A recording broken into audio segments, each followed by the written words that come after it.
One of the most important studies to study is the law of averages. And the reason is because everybody's affected by it. This side of the world, the other side of the world. Business is affected by it, social, personal, people, religious, doesn't matter what it is. We're all affected by the law of averages. Here's what the law of averages says. If you do something often enough,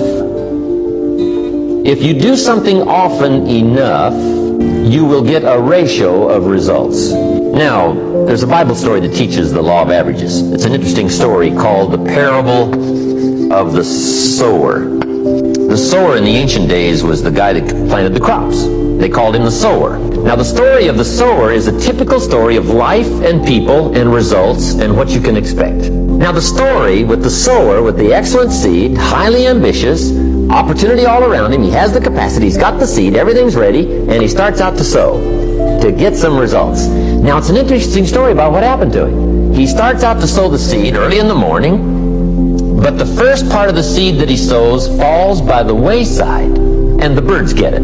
Here's what it said this wise sower did. It said he ignored the birds, and he kept on sowing. How clever. So he keeps on sowing. Now the story says this sower keeps on sowing. Now the seed falls on shallow ground, rocky ground where the soil is shallow. And it says the little plant starts to grow. This time, the birds didn't get it. But the first hot day, these little plants wither and die. What's that called? The law of averages. Life takes its inevitable toll. Now then, here's what it said the wise sower did. He kept on sowing. How clever. It says, now the seed falls on thorny ground, and the little plant starts to grow, but then the thorns choke it to death. The guy says, well, how much of this trouble can you have? Well, hang on, it's not the end of the story. He kept on sowing. How clever.